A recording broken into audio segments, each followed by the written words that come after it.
Duck farming एक मशहूर और काफी ज्यादा उपयोग की जाने वाली पशुपालन प्रक्रिया है। यह फार्मिंग आमतौर पर अंडे और मांस के लिए की जाती है। क्या आप ये बात जानते हैं कि डक मीट कई तरह के पोषक तत्वों और फायदों से भरपूर होता है? चलिए आपको बताते हैं कि आखिर डक मीट में कौन कौन सी चीज मौजूद होती है जिससे इन्हें कंज्यूम करने वालों को फायदा होता है। डक मीट में हाई क्वालिटी प्रोटीन होता है जो मसल्स की ग्रोथ और रिपेयर में मदद करता है। इसके अलावा इसमें विटामिन बी, आयरन, जिंक और फास्फोरस मौजूद होता है।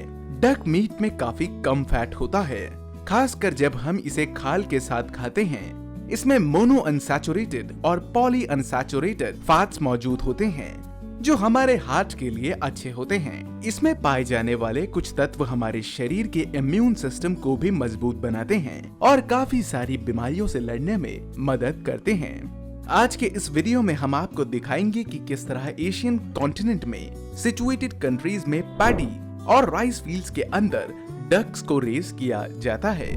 डक्स यानी कि बत्तख को इन मैदानों में पाल पोस कर बड़ा किया जाता है और खाने के तौर पर यह बत्तख इन पौधों में लगे स्नेल्स को खाया करते हैं।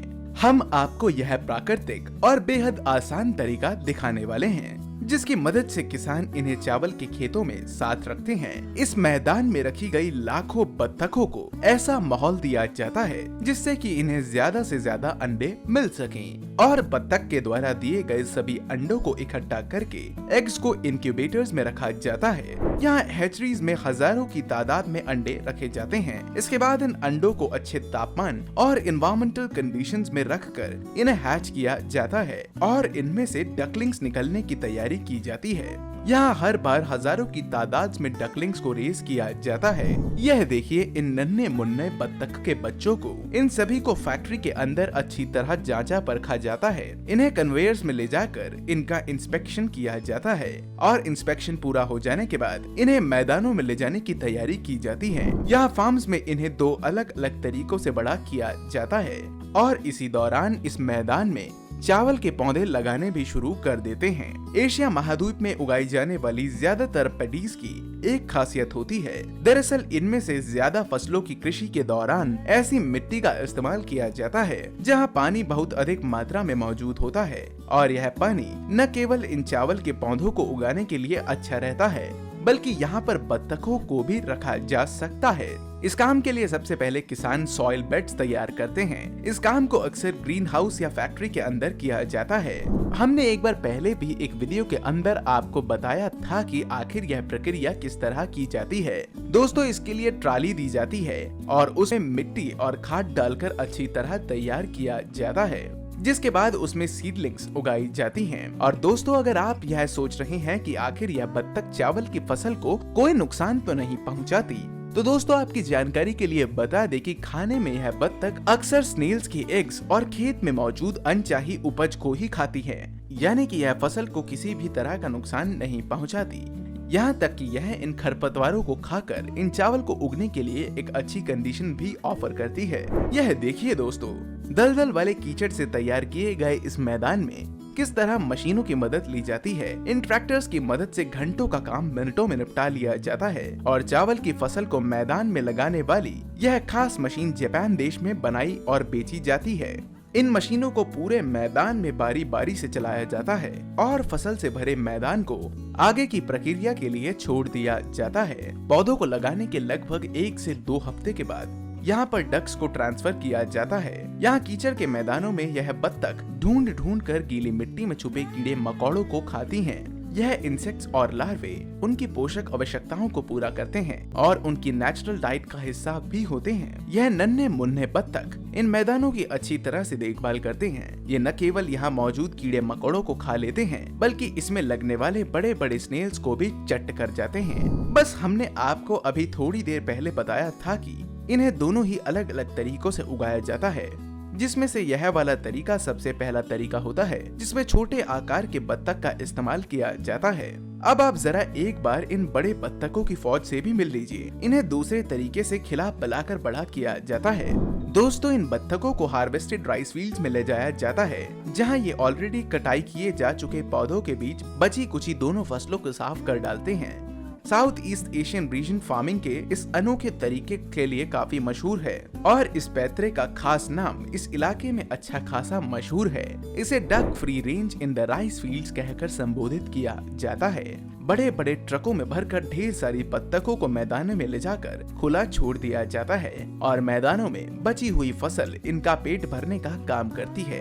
यह बत्तख यहाँ से तब तक दाने ढूंढ ढूंढ कर खाते हैं जब तक कि अगली चावल की फसल उगाने का वक्त नहीं आ जाता और आखिरकार वक्त आ जाने के बाद किसान इन मैदानों में वापस आकर इन बत्तखों को इकट्ठा करना शुरू कर देते हैं। इस फार्मिंग मेथड के जरिए इसके खाने, खरीदने और देखभाल करने में लगने वाले खर्च काफी हद तक कम हो जाते हैं। एक अच्छे खासे वक्त के बाद जब यह बत्तखें पूरी तरह से तैयार हो जाती हैं, तो इन्हें मैदानों से इकट्ठा करके प्रोसेसिंग प्लांट्स में भेज दिया जाता है। दोस्तों, इन ढेर सारी बत्तखों को लाने से ले जाने का काम काफी चुनौती से भरा होता है। इसके झुंड को गाड़ी तक ले जाने के लिए किसानों को फुर्ती से इसके साथ चलना पड़ता है। बहरहाल, मैदानों से इकट्ठा कर चुकी बत्तखों को इसके बाद प्रोसेसिंग प्लांट में ले जाया जाता है, जहां अगले पड़ाव की शुरुआत होती है। इस वक्त सफेद नजर आ रही यह ढेर सारी बत्तखें मीट प्रोसेसिंग के लिए तैयार हो चुकी हैं और यहां पहुंचते ही शुरुआत होती है प्री स्लॉटर इंस्पेक्शन से। दोस्तों, डक्स को स्लॉटरिंग प्रोसेस से पहले एक टफ फिजिकल एग्जामिनेशन प्रोसेस से गुजारा जाता है। वेटरनरी प्रोफेशनल्स डक्स की हेल्थ, क्लीनिनेस और किसी भी बीमारी या इन्फेक्शन का पता लगाते हैं। ऐसा इसलिए किया जाता है ताकि स्लॉटरिंग प्रोसेस से होकर गुजरने वाली हर एक बत्तख स्वास्थ्य में अच्छी ही हो। यह काम बेहद ध्यान से और प्रोफेशनली तरीके से किया जाता है ताकि प्रक्रिया में कोई दिक्कत परेशानी का सामना न करना पड़े। अब इसके बाद ब्लीडिंग प्रक्रिया की बारी आती है, जिसमें बत्तख की गर्दन को शार्प नाइफ का इस्तेमाल करके काट दिया जाता है। अगले पड़ाव में स्कैल्डिंग प्रोसेस के दौरान बत्तख को बड़े साइज के टैंक में डाल दिया जाता है। यहाँ उनकी बॉडी टेम्परेचर बढ़ाकर उनके फेदर्स को नरम किया जाता है ताकि फैक्ट्री के वर्कर्स के द्वारा उनके फेदर्स को बड़ी ही आसानी से निकाला जा सके। इस प्रोसेस को भी बड़े ध्यान से अंजाम दिया जाता है ताकि बत्तख की अंदरूनी त्वचा को कोई नुकसान न पहुंच सके और फेदर्स आसानी से निकलकर अलग हो जाएं, वो भी बिना मीट को डैमेज किए। इसके अलावा आज के आधुनिक दौर में फेदरिंग प्रक्रिया के दौरान कुछ मैकेनिकल मशीन्स का भी इस्तेमाल किया जाता है। दोस्तों, इस सब के बाद बारी आती है उनके अंदर के अंग को निकालने की। जी हाँ, बड़ी सफाई से इनके दिल और अन्य खाने वाले हिस्सों को अलग किया जाता है। इस प्रक्रिया के दौरान भी सुरक्षा और सफाई का पूरा ध्यान रखा जाता है। जिन वर्कर्स को आप इस वक्त ध्यान से अपनी स्क्रीन्स पर देख रही हैं, यह अपनी सफाई का पूरा ध्यान रखते हैं और हाथों में ग्लव्स और मुंह पर कवर और अच्छी तरह से सैनिटाइज करने के बाद ही कंटिन्यू करते हैं।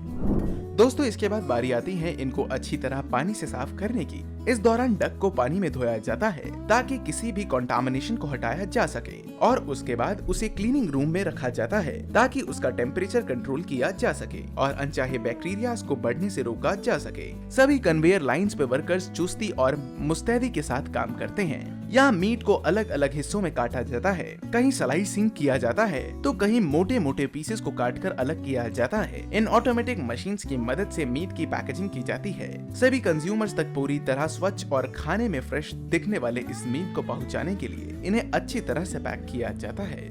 डक मीट की फ्रेशनेस और शेल्फ लाइफ को मेंटेन रखने के लिए वैक्यूम सील्ड बैग्स में पैक किया जाता है।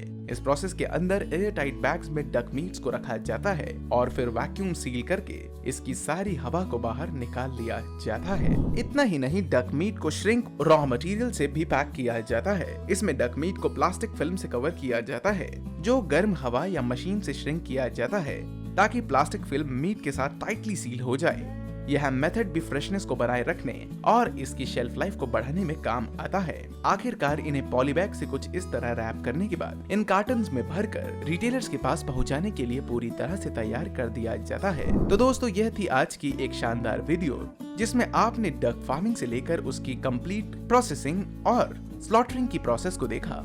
अगर आपको आज की वीडियो पसंद आई तो इसे एक लाइक जरूर करें। आगे भी ऐसी ही वीडियोस को देखते रहने के लिए हमारे चैनल को सब्सक्राइब करना ना भूलें। हम जल्द ही मिलते हैं आपको एक और शानदार वीडियो में। तब तक के लिए आप रखें ख्याल अपना और अपने परिवार का। Bye bye.